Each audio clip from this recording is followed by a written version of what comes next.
The year is 1929. Wall Street is in chaos. Men in suits rush through the streets, panic etched on their faces. The stock market has just crashed, wiping out fortunes in an instant. In the coming months, banks will fail, businesses will close, and millions will lose their jobs. The Great Depression, the most devastating economic collapse of the 20th century, has begun. As modern economies crumbled around the world, the prevailing economic theory of the time offered little help. Classical economists insisted that markets would eventually self-correct, that invisible hands would guide supply and demand back to equilibrium if only governments would stand back and wait. But in Cambridge, England, one economist was developing a revolutionary idea that would fundamentally change how we understand economic downturns and the role of government in managing them. His name was John Maynard Keynes, and his theories would not only help pull the world out of the Great Depression, but would reshape economic thinking for generations to come. Welcome to our exploration of Keynesian economics, the ideas that changed how nations manage their economies and how we think about the relationship between government and markets. John Maynard Keynes was born in 1883 to an academic family in Cambridge. By the time of the Great Depression, he had already established himself as a brilliant economist and public intellectual. As he witnessed the devastating global economic collapse unfolding around him, he became increasingly frustrated with the inability of classical economic theory to explain what was happening or to offer practical solutions. In 1936, Keynes published his masterwork, The General Theory of Employment, Interest, and Money, which presented a radical new framework for understanding economic cycles. At its core was a simple but profound insight. Economies don't always self-correct, and government intervention can be necessary to restore growth and employment during severe downturns. The classical economists of the time believed in Say's law, the idea that supply creates its own demand. In other words, the very act of producing goods would generate enough income to ensure that all those goods would be purchased.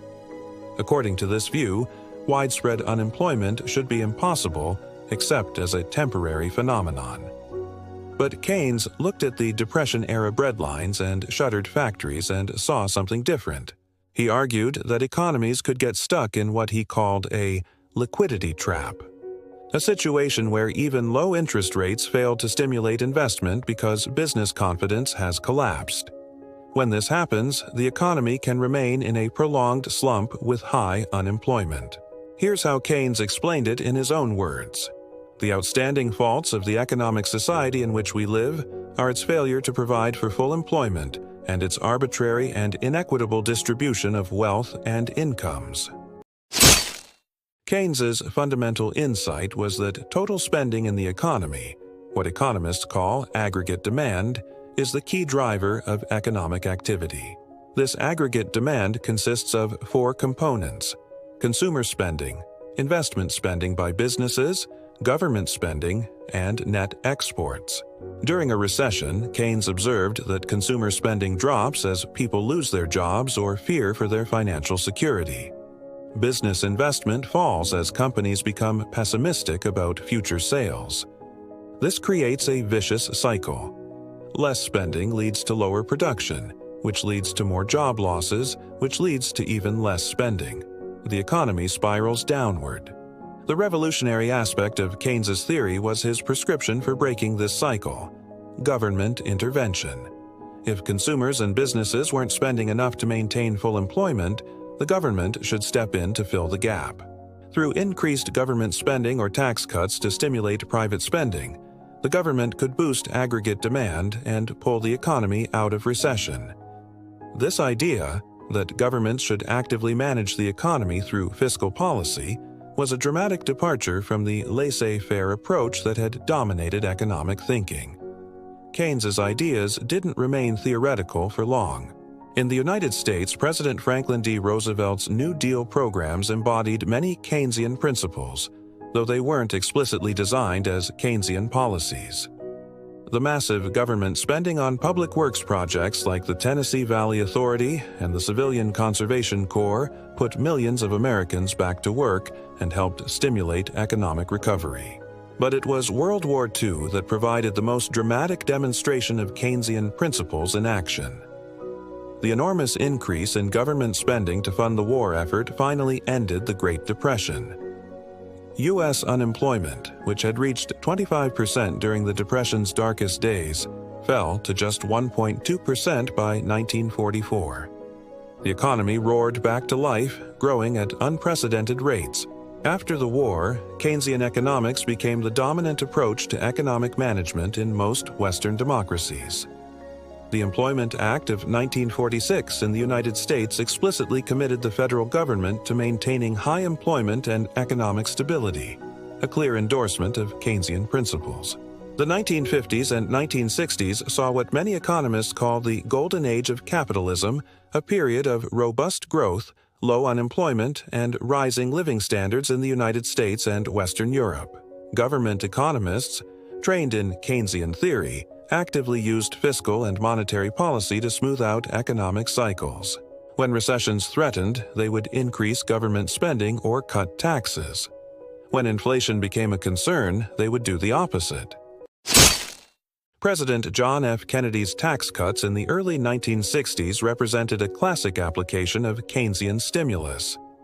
Kennedy's economic advisors, including the prominent Keynesian economist Walter Heller, convinced him that a tax cut would stimulate consumer spending and business investment, leading to higher growth and employment. The strategy worked, helping to fuel the economic expansion of the 1960s. But Keynesian economics faced its greatest challenge in the 1970s, when the U.S. economy experienced stagflation, the painful combination of high unemployment and high inflation. According to traditional Keynesian theory, these two problems shouldn't occur simultaneously. High unemployment should put downward pressure on wages and prices, keeping inflation in check. The oil shocks of 1973 and 1979, when the Organization of Petroleum Exporting Countries, OPEC, dramatically raised oil prices, helped create this unusual economic condition. The price of oil quadrupled in just a few months during the first shock, sending ripples through the entire economy. Higher energy costs pushed up prices across the board while simultaneously reducing output and increasing unemployment. Keynesian economists struggled to explain this phenomenon, opening the door for alternative economic theories. Monetarists, led by economist Milton Friedman, argued that inflation was primarily caused by excessive growth in the money supply, not by high aggregate demand. They advocated for tight control of the money supply rather than active fiscal policy. Inflation is always and everywhere a monetary phenomenon, Friedman famously declared in 1970. The stagflation crisis led to a partial retreat from Keynesian policies in the late 1970s and 1980s. Federal Reserve Chairman Paul Volcker dramatically raised interest rates to control inflation, even though this triggered a severe recession in the early 1980s. President Ronald Reagan in the U.S. and Prime Minister Margaret Thatcher in the U.K. embraced more market-oriented approaches, cutting taxes and reducing government regulation. This period saw the rise of supply-side economics, which focused on increasing productivity and economic growth by removing barriers to production, in contrast to the Keynesian emphasis on stimulating demand. Supply-siders argued that lower tax rates would encourage work, saving, and investment, ultimately benefiting the entire economy. By the 1990s, a new synthesis began to emerge. Many economists came to see both Keynesian demand-side policies and supply-side structural reforms as important tools to be used in different circumstances. This new Keynesian approach incorporated insights from both Keynesian and classical economics. Then came the global financial crisis of 2008, the most severe economic downturn since the Great Depression.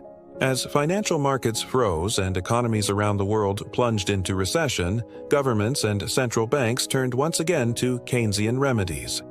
The U.S. Federal Reserve slashed interest rates to near zero, Congress passed the American Recovery and Reinvestment Act of 2009, a $787 billion stimulus package that included both government spending and tax cuts. Similar measures were adopted in other countries. China launched a massive stimulus program worth about $586 billion. The UK, Germany, Japan, and others implemented their own versions of Keynesian stimulus. These interventions likely prevented a much deeper global recession, though debates continue about their effectiveness and long-term consequences.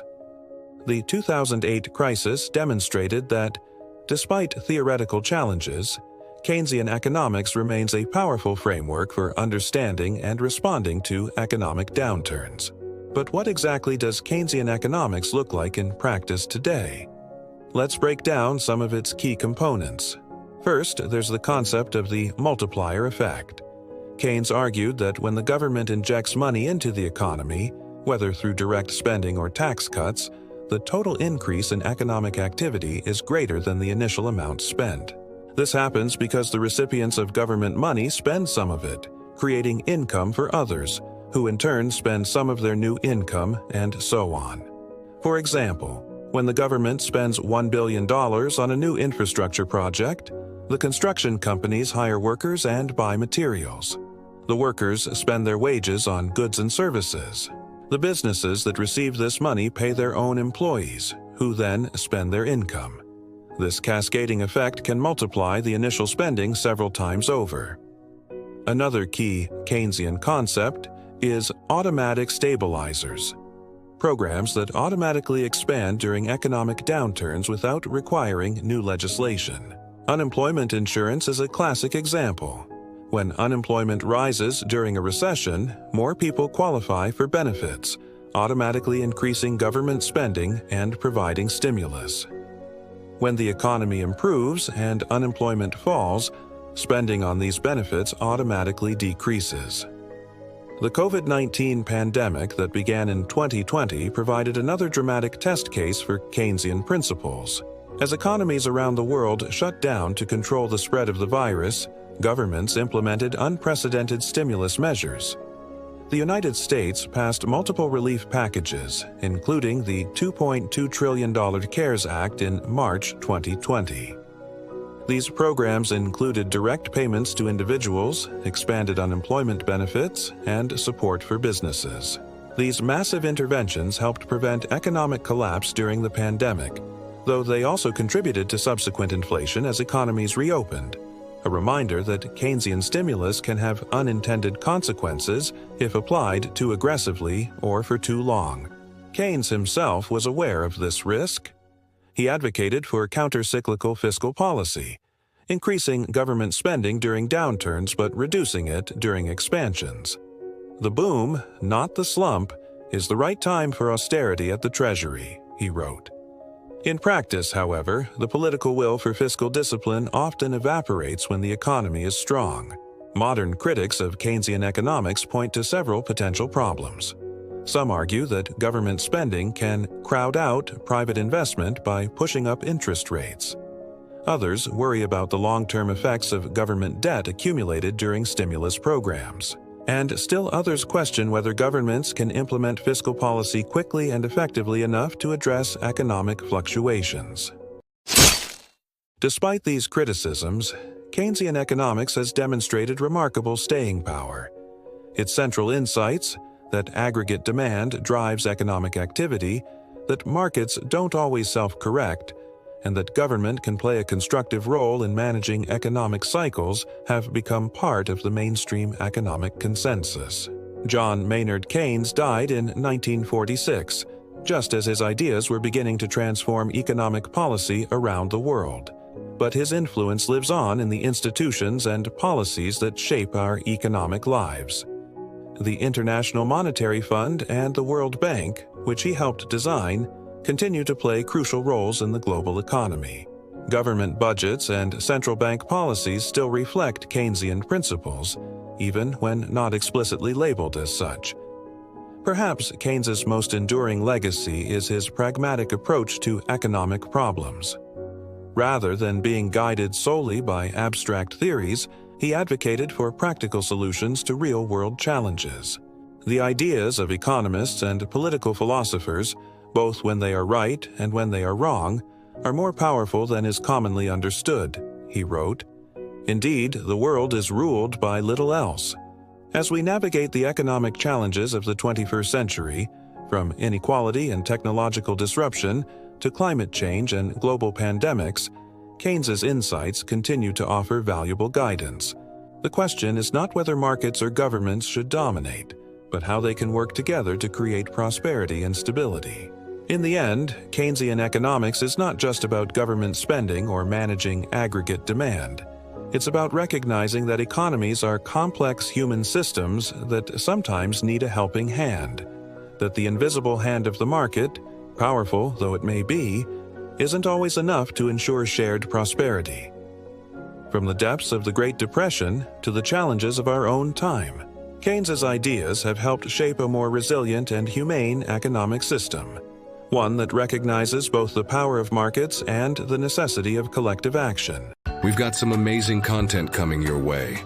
Subscribe now so you're first in line for fresh insights and all the good stuff you won't want to miss.